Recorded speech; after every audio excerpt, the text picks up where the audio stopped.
Students, कमेंस chemistry YouTube channel में आपका बहुत बहुत स्वागत है। बच्चों, आज मैं आप लोगों को होमोलिटिक क्लीवेज, हेट्रोलिसिस, होमोलिसिस इसके बारे में आपको बताऊंगा और ये बताऊंगा फ्री रेडिकल्स क्या होते हैं, कार्बोकैटायंस क्या होते हैं, कार्बोनायंस क्या होते हैं, किन कंडीशंस में इनका फॉर्मेशन होता है। ये डिफरेंट चीज़ें मैं आपको एग्जाम्पल ले करके और एनसीईआरटी के क्वेश्चंस के हेल्प से मैं ये आपको बताऊंगा।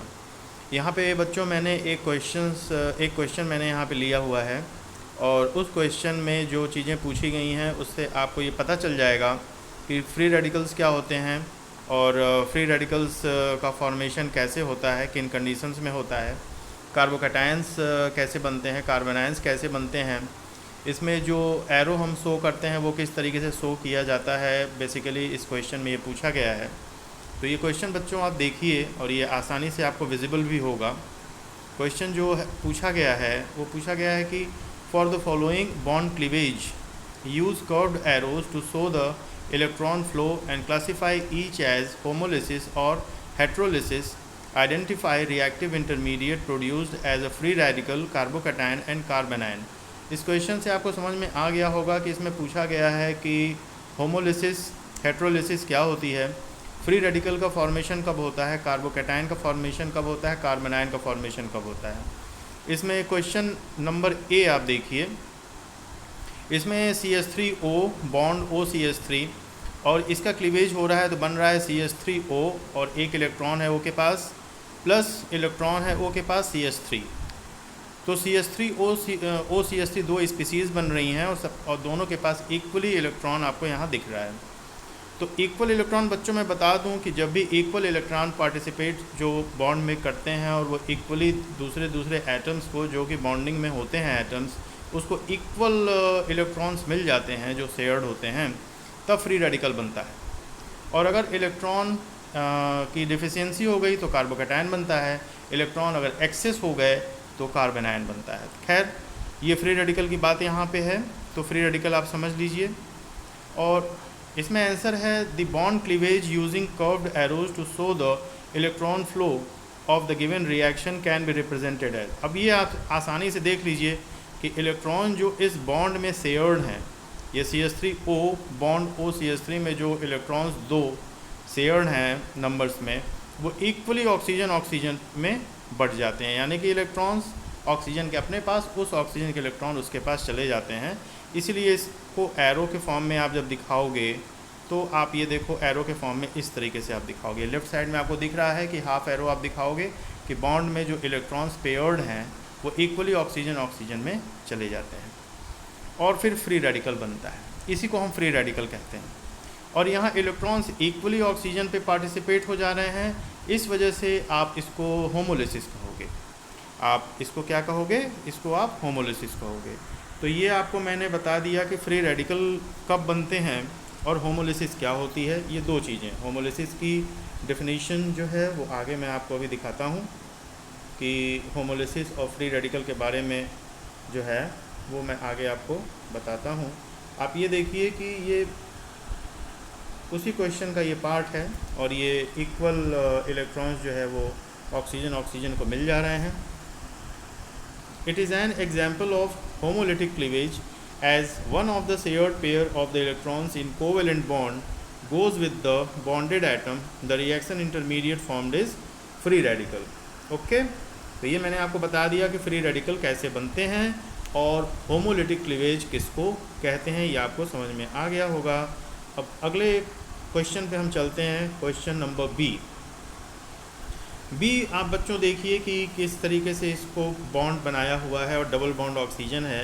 तो यहाँ पे जहाँ आपको ये सिंगल बॉन्ड करके छोड़ दिया है, तो आप ये जानते हो कि यहाँ पे CH3 ऊपर भी है और नीचे भी CH3 है, डबल बॉन्ड है और O है। ओके, यानी कि ये और प्लस इलेक्ट्रॉन मतलब हाइड्रोक्सिल आयन यहाँ पे शो किया गया है और फिर एरो, और यहाँ पे देखिए एक CH3 पे नेगेटिव चार्ज, यानी कि यहाँ पे CH2 है और ऊपर CH3 है और double bond O plus H2O बन गया यहाँ पे। तो ये ओवरऑल आप देखिए कि यहाँ पे फॉर्मेशन जो है वाटर का हो जा रहा है और एक CH3 पे इलेक्ट्रॉन एक्सेस में आ जा रहे हैं। तो इसमें अब पूछा ये गया है कि आप कर्व्ड एरो से कैसे इसको दिखाओगे, एरो कैसे आप दिखाएंगे, इलेक्ट्रॉन की जो शिफ्टिंग हो रही है, इलेक्ट्रॉन का जो डिस्प्लेसमेंट हो रहा है उसको आप कैसे दिखाओगे। तो सबसे पहले इलेक्ट्रॉन का आप डिस्प्लेसमेंट यहाँ देख लीजिए। ये वही क्वेश्चन नंबर बी को इलाबोरेट यहाँ पे किया गया है, वो CH3 वहाँ पे हमने दिखाया है, और यहाँ पे CH3 है तो एक हाइड्रोजन को बॉन्डेड हमने दिखा दिया है और साथ में CH2 दिखा दिया है। तो हाइड्रोजन जो बॉन्डेड आप यहाँ पे देख रहे हो सिंगल बॉन्डेड, वो इलेक्ट्रॉन्स जो है पूरी तरीके से, जो यहाँ पे सिंगल बॉन्ड के 2 इलेक्ट्रॉन्स हैं वो पूरी तरीके से कार्बन पे आ जाते हैं। इसी वजह से कार्बन पे इक्वल शेयरिंग बॉन्ड की नहीं हुई, जो CH2 बॉन्ड हाइड्रोजन है वो इक्वल शेयरिंग नहीं हुई, वो दोनों इलेक्ट्रॉन जो है वो चले जाए कार्बन पे, यानी कि यहाँ पे इक्वल शेयरिंग ना होने की वजह से इसे आप जो है हेट्रोलिसिस कहोगे, यानी कि हेट्रोलिटिक क्लीवेज यहाँ पे हो रहा है। और फिर उसके बाद आप इसी वजह से यहाँ पे नेगेटिव चार्ज हमको दिखाना पड़ा, क्योंकि यहाँ पे CH2 पे नेगेटिव चार्ज इस वजह से आ गया क्योंकि इलेक्ट्रॉन इसके पास एक्सेस हैं, इसके अपने इलेक्ट्रॉन तो हैं ही हैं, साथ में जो हाइड्रोजन का इलेक्ट्रॉन था वो भी इसके पास आ गया। Double bond oxygen plus water, ठीक है। तो यहाँ पे जो हाइड्रोक्सिल आयन है, ये हाइड्रोक्सिल आयन इस हाइड्रोजन के साथ में, क्योंकि ये हाइड्रोजन जो है अपने इलेक्ट्रॉन को दे दिया तो H+ हो गया, तो ये H+ और ये OH- मिल करके वाटर बनाए, ठीक है। तो ये आपको समझ में आ गया होगा। और इसमें आप ये देखिए कि यहाँ पे नेगेटिव चार्ज बन रहा है, नेगेटिव चार्ज क्रिएट हो रहा है और नेगेटिव कंपाउंड बन रहा है। इस वजह से आप कहेंगे कि यहाँ पे कार्बन आयन बन रहा है, एक अनायन बन रहा है, कार्बन आयन बन रहा है, ओके। और यहाँ पे हेट्रोलिटिक क्लीवेज हो रहा है, क्योंकि जो इलेक्ट्रॉन्स का पार्टिसिपेशन था वो अलग अलग जब बटे हैं इलेक्ट्रॉन तो इक्वल नहीं बटे हैं, इस वजह से इसको आप हेट्रोलिटिक क्लीवेज कहेंगे, जो कि यहाँ पे आगे हम पूरी तरीके से आपको यहाँ दिखा रहे हैं। It is an example of the heterolytic cleavage as the bond breaks in such a manner that the shared pair of the electrons remains with the carbon of the propanone, the reaction intermediate formed is carbon ion। यानी कि जो reaction intermediate बच्चों, जो B वाला question हमने लिया था उसमें रिएक्शन इंटरमीडिएट क्या बना, कार्बन आयन बना। और ये प्रोपेनोन है। प्रोपेनोन किस तरीके से है, क्योंकि यहाँ पे देखिए CO ग्रुप है और CH3 3 कार्बन एटम्स हैं, इस वजह से आप प्रोपेन लेकर चलोगे, और ये कीटोन है, इस वजह से इसका नाम है प्रोपेनोन, ओके। तो ये आपको कार्बन आयन भी समझ में आ गया, और हेट्रोलिटिक क्लीवेज किसे कहते हैं ये भी आपको समझ में आ गया होगा। अब अगला हम C पार्ट लेके चलेंगे। A हो गया, B हो गया, अब C पार्ट हम लेके चलेंगे। तो C पार्ट में बच्चों आप ये देखिए question number C, B part मैंने आपको बता दिया। अब C पार्ट में आप देखिए क्वेश्चन नंबर जो C है उसमें ये वाला लिया गया है, एक बेंजीन रिंग ली गई है और एक इलेक्ट्रोफाइल आ रहा है, सॉरी एक न्यूक्लियोफाइल आ रहा है, और वो न्यूक्लियोफाइल बेंजीन रिंग पे अटैक कर रहा है। तो इसमें आपको ये दिखाना है कि किस तरीके से इसमें हेट्रोलिटिक क्लीवेज होता है या होमोलिटिक क्लीवेज होता है। तो ये आप देखिए कि बेंजीन रिंग है, ठीक है, यहाँ पे पाई बॉन्ड होते हैं, तो ये पाई बॉन्ड जो होंगे वो चले जाएंगे ऊपर वाले कार्बन पे, इलेक्ट्रॉन आ जाएगा, और इस वजह से यहाँ पे पॉजिटिव चार्ज यहाँ पे क्रिएट हो गया है, यहाँ पॉजिटिव चार्ज क्रिएट होगा, ऊपर नेगेटिव चार्ज क्रिएट होगा, इस वजह से जो न्यूक्लियोफाइल है वो वहाँ पे आ जाएगा, ओके। तो इसको आप ये देखिए कि ये एक तरीके का हेट्रोलिटिक क्लीवेज होगा। It is a heterolytic cleavage as the bond breaks in such a manner that the shared pair of the electrons remains with one of the fragments of the intermediate formed is a carbocation. और यहाँ पे जो intermediate बन रहा है वो carbocation होगा। यहाँ पे बच्चों देखो कि ये जो पॉजिटिव चार्ज इस पर क्रिएट है, तो यानी कि इसके पास इलेक्ट्रॉन की डिफिशियंसी है और इसे इलेक्ट्रॉन चाहिए, ओके। तो यानी कि ये इलेक्ट्रोफाइल है, ये इलेक्ट्रोफाइल है, इसे इलेक्ट्रॉन चाहिए, और ये कहाँ पे अटैक करेगा, यहाँ पे ये देखिए जो पॉजिटिव चार्ज यहाँ पे क्रिएट हुआ है, यानी कि जो पाई बॉन्ड यहाँ पे हैं, जो पाई बॉन्ड यहाँ पे हैं, पाई बॉन्ड वो ऊपर की तरफ जब इलेक्ट्रॉन शिफ्ट हो जाएगा पूरी तरीके से, तो नीचे पॉजिटिव चार्ज क्रिएट हो जाएगा और ऊपर नेगेटिव चार्ज। तो इस वजह से ये इलेक्ट्रोफाइल जा कर के ऊपर अटैक करेगा, ठीक है, और इस तरीके से आप इसको दिखाओगे।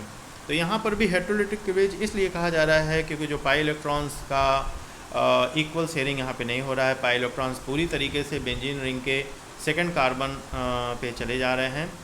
इस वजह से यहाँ पे इक्वल शेयरिंग नहीं हो रही है और हेट्रोलिटिक क्लीवेज इसको हम कहेंगे। और यहाँ पे पॉजिटिव चार्ज क्रिएट हो रहा है, इस वजह से कार्बोकैटायन यहाँ पे बनेगा। तो अब क्वेश्चन नंबर डी जो है वो आप देखिए। क्वेश्चन नंबर डी जो है वो बेंजीन रिंग हमने ली हुई है, और बेंजीन रिंग लेने के बाद इसमें इलेक्ट्रोफाइल आप दिखाए हो कि इलेक्ट्रोफाइल किस तरीके से इस पे आके अटैक करेगा। तो इसमें आंसर है कि the bond cleavage using curved arrows to show the electron flow of the given reaction can be represented as. तो ये मैंने आपको पहले ही बता दिया है, तो ये आपका कंप्लीट हो गया। अब अगला क्वेश्चन आप देखिए। यहाँ पे ब्रोमीन और 3 बॉन्ड यहाँ पे लिए हुए हैं। पॉजिटिव चार्ज यहाँ पे एरो के बाद क्रिएट हो रहा है और ब्रोमाइड आयन बन रहा है, यानी कि ब्रोमीन पे जो इलेक्ट्रॉन्स हैं बॉन्डेड के वो ब्रोमीन पे चले आ रहे हैं, और नेगेटिव चार्ज क्रिएट हो रहा है यहाँ पे, यानी कि यहाँ पर भी आप इलेक्ट्रॉन का इक्वल शेयरिंग नहीं हो रहा है। इलेक्ट्रॉन एक्सेस हो जा रहा है ब्रोमीन के पास और डिफिशियंसी हो जा रही है इस कार्बन के पास। तो इसको भी आप हेट्रोलिटिक क्लीवेज कहोगे। The bond cleavage using curved arrows to show the electron flow of the given reaction can be represented as. तो it is an example of the heterolytic cleavage. Reaction intermediate form is carbocation, और यहाँ पे जो reaction intermediate बन रहा है वो carbocation बनेगा। तो बच्चों आपको इसमें सारी बातें समझ में आ गई होंगी कि मैंने आपको क्या यहाँ पे बताया है, क्या चीज़ें मैंने आपको यहाँ पे समझाई हैं, ये आपको पूरी तरीके से क्लियर हो गया होगा। और जो रिएक्शन इंटरमीडिएट बने हैं वो कार्बोकैटायन, कार्बेनायन और फ्री रेडिकल्स किस तरीके से बनते हैं, और कर्व्ड एरोज में हम उसको किस तरीके से शो करेंगे, और कार्बोकैटायन कहाँ पे बन रहा है, कार्बेनायन कहाँ पे बन रहा है। और अगर आपको कोई चीज़ इसमें नहीं समझ में आई होगी तो आप फिर मुझसे पूछ सकते हैं कमेंट सेक्शन में। आप हमसे पूछ लीजिए कि इस चीज़ को किस तरीके से डिफ़ाइन करना है, तो मैं आपको और उसे अच्छे से एक्सप्लेन कर दूंगा। और ये इलेक्ट्रोफाइल यहाँ पे अटैक किया है, ये आपको समझ में आ गया, ये मैंने आपको अभी थोड़ी देर पहले बताया है। तो ठीक है बच्चों, और अगले चैप्टर में मैं फिर आपको चीज़ों को क्लियर करूँगा। तब तक के लिए आप लोग पढ़ाई करते रहिए और अपना पूरी तरीके से ध्यान रखिए।